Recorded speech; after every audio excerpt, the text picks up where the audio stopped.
Thank you for being here. I think we all know why we're here, so I'm just going to kind of jump right into it. Several weeks ago, I began considering whether it might be my time to go ahead and retire from the Austin Police Department.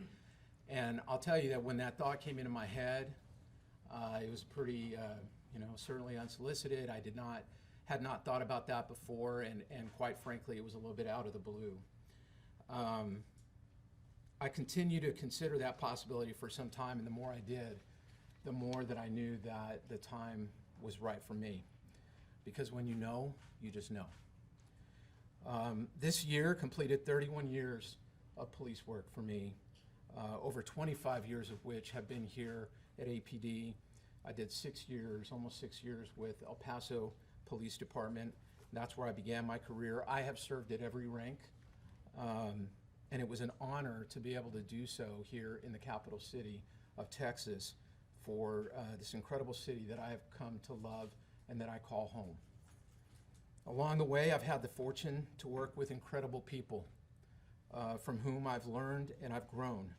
And I want to say a very special few thank yous to Chief Stan Nee, who was the chief when I started here in 1998, Chief Art Acevedo, who was a friend and a mentor, and who gave me the promotion to Assistant Chief and really my first opportunity to serve at this level just prior to his departure in 2016 to the Houston Police Department.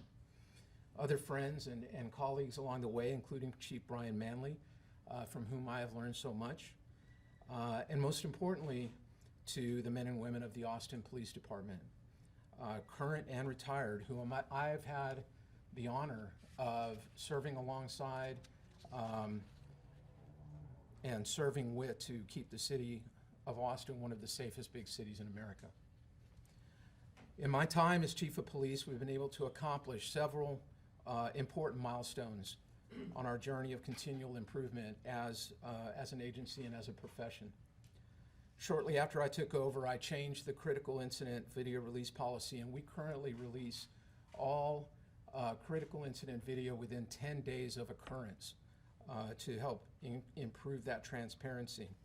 We've made significant improvements to our sexual assault response and investigation protocols, and we rejoined the sexual assault response and resource team, which will ultimately lead to better outcomes for survivors of sexual assault in our community.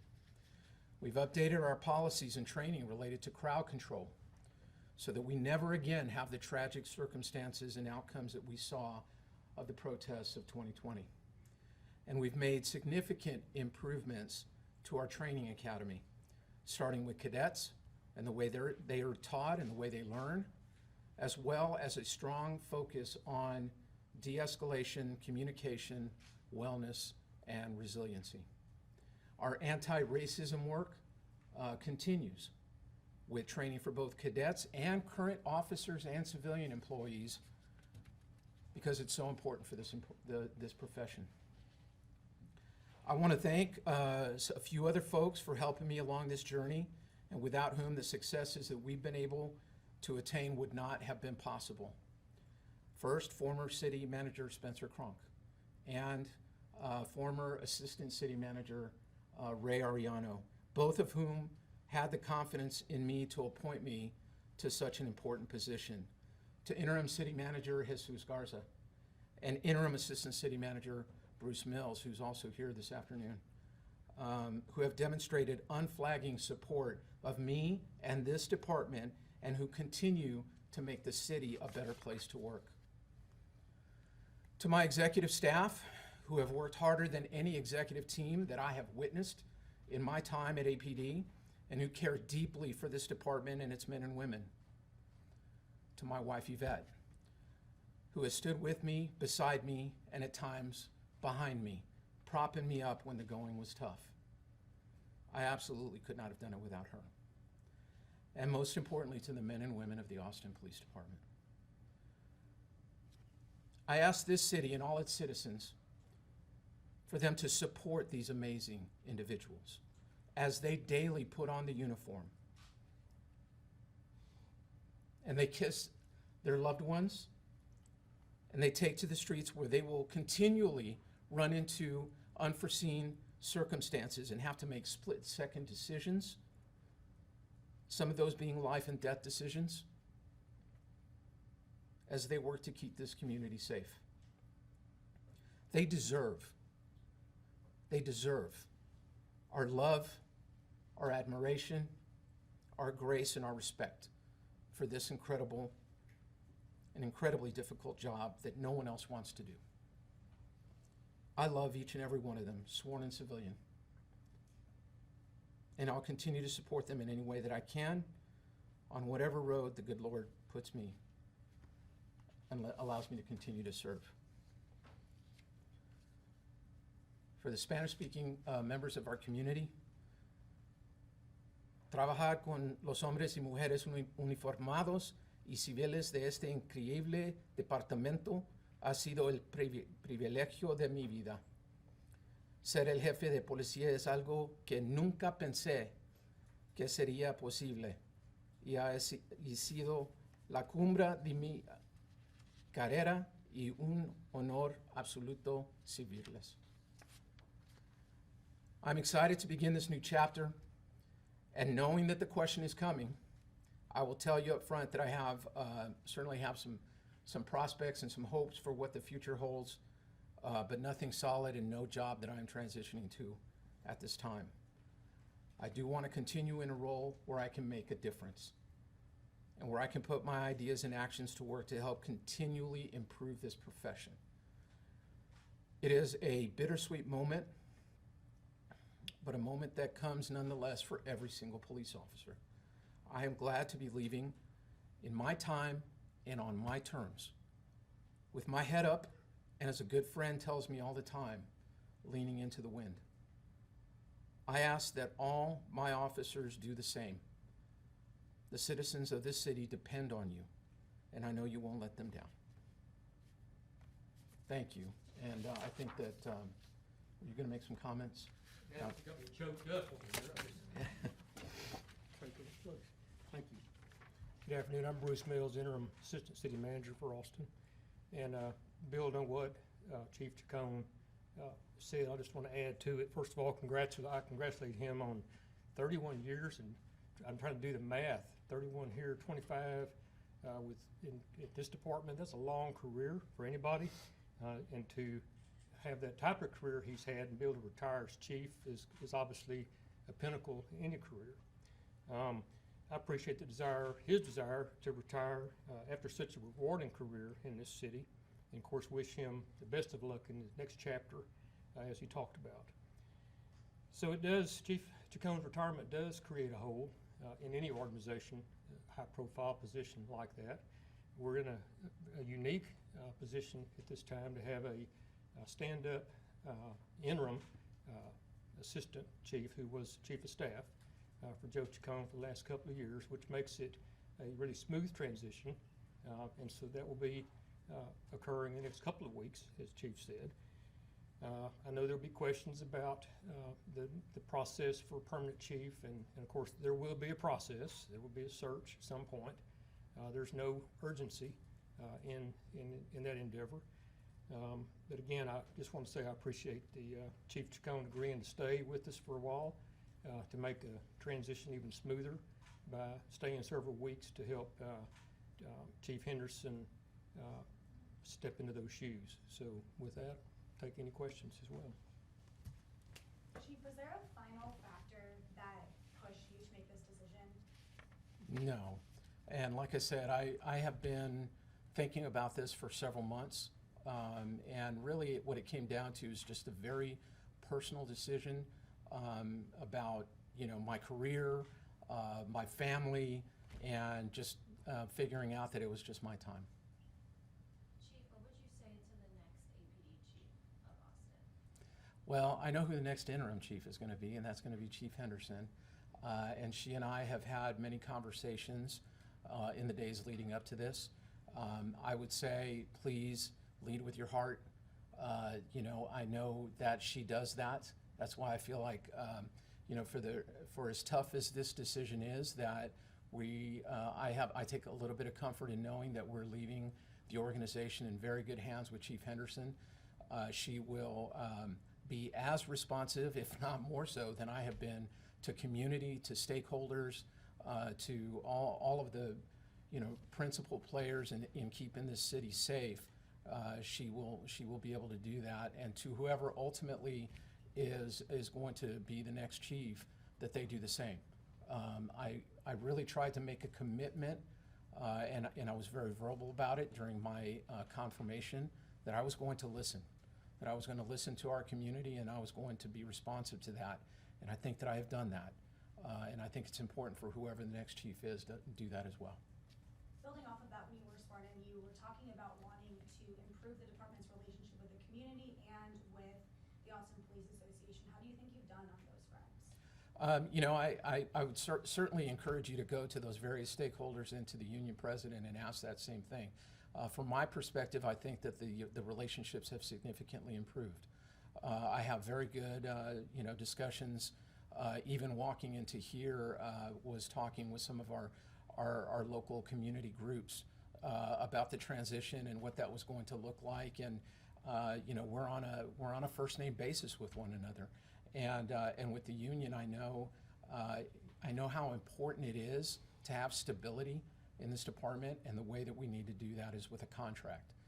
So I'm still encouraging the president to go back to the table, because I know that in the end that's going to be better for public safety, better for the department. Chief, I know you have a lot to be proud of, which you've talked about here today. Looking back, are there any regrets or things you might have done differently, and specifically any comment on the most recent controversy, which is the DPS policing arrangement? I'm not going to.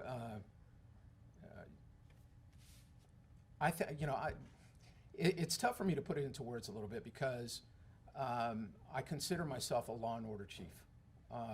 As much as I think that it's important that we are responsive, and I have been responsive to our community, and we're trying different things, law and order is very important. The DPS situation was one in which we were able to bring more officers, more troopers, more law enforcement personnel into the community in order to help keep the community safer, and we saw it. We saw the fruits of that labor. So I would encourage, if there's a way to get back to that we do that again, that we have that strong collaboration. With regard to disappointments, I'll just tell you, where we sit in staffing today, I'm disappointed. And I want us to get back to a place where we have more Austin police officers out there. This community has been used to a certain level of service for years. I always tell the story that if someone had the potted plant that was stolen off their patio, they could pick up the phone and call 911, and they'd get an officer out there to go take that report for them. I used to take those reports when I was on the street. We can't do that right now because we just don't have enough officers. That's frustrating to me, and it is a huge disappointment. We need to get there, and I think that we can get there and will get there. It's going to take a lot of work. I know you said there was not a determining factor to step down, is something that's been on your mind, but we have to ask, taking into account everything that's going on in APD, was it even this a way for you to decide, I better retire on my own terms before City Hall makes a different decision, like removing you out of that place or putting someone else instead? I'll tell you that there's been no hint that I've caught. If those conversations are happening, it's outside of my presence about not having me be the chief anymore. And I'll go one step further to say that, I think I'm okay to say this. There was some conversations had about, Chief, please don't leave. We need the stability right now, and we need you to stay. So I feel like I did have very strong support coming from City Hall and from the city manager's office, and I'm very grateful for that. Again, just a personal decision about where I am with me and my family. How does the job compare, now that you're reflecting on it, to the expectations you had going into it? Oh gosh, you're full of hope when you take the position, and certainly I was full of energy. I still feel like my energy level is high, and I want to do, I want to keep working. I want to do something else and continue to be relevant. But then you can look back and see where mistakes were made, where things could have been done a little bit differently, and where you had great success, and where we've been able to make some really good decisions that are helping the department, that are helping our community, and we're starting to, I really feel like we're starting to turn things around.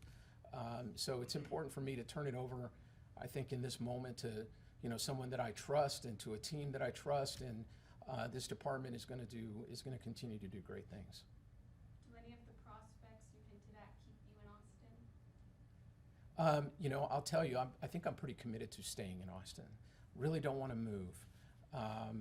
You know, I just got to see whatever those prospects can turn out to be. But I wasn't kidding when I said that Austin is my home. It's a place that I love. I really, really don't want to move. Chief, you said that you were worried that people at City Hall told you that you were worried about instability. What would you say to people that do maybe see this, that, you know, maybe the police department is unstable? Or... Yeah, I hope that people don't take my departure as a sign of instability, because it's not. We have a solid person who's stepping into the seat in Chief Robin Henderson, and she is going to do an incredible job, whether that's interim or whether she puts in for the permanent position. And you know, there are a number of challenges right now in law enforcement, Austin notwithstanding. We have our share of challenges as well, but just understand this is a great place to live and to work and to raise a family, and the Austin Police Department is incredibly supportive of its employees, and that is going to continue. What's it gonna be like for you watching, you know, whether you stay in Austin or not, watching these challenges and just watching, you know, what unfolds in the police department from the outside? It's going to be hard. It's going to be hard to do that because, you know, I've been involved in those conversations at the core of them many times as we're making those kind of decisions. So it's going to be a transition to get out of that type of mindset because I've been in it for so long. Chief, what do the next several weeks look like for you as you kind of transition out? We're talking about instability and morale. How do you kind of transition out, talk with your officers, and get them to the next phase? Yeah. You know, I'm glad you asked that question because, you know, I certainly have a message for my officers. And I said it a little bit during my opening comments that I love and I respect them, that I want to take care of them. But for them to not take my departure for anything other than what it is, which is a personal decision that was made by the chief, and that this department and this city will continue to support them, that I know, because I'm in the community all the time, I know how much community members support them, and it should not be viewed as something that is going to destabilize this department. I plan to stay on, as a matter of fact, in a role for a short period of time to help transition in the interim chief, to provide whatever support I can for her, as well as the city manager, in moving the department, you know, keeping it going and keeping it going in a good way. Chief, we've obviously got a new mayor, a strong willed mayor. Any comment on the relationship with the mayor, any advice for the next chief coming in who will be working with Mayor Watson? Yeah, I mean, I think that you have to certainly maintain that line of communication with the mayor and with the city council, and that is going to be incredibly important because you know, I've had many conversations with both the mayor and with city council, and I know they care. The problem is that many times my cops don't, and I would love for them to be very, you know, to show that support that I know that they have for the department in very real ways, both with their words and with their actions, to continue to do that for the officers. And I think that for the next chief, that's going to be important as well. All right, thank you all very much, and I appreciate y'all being here today.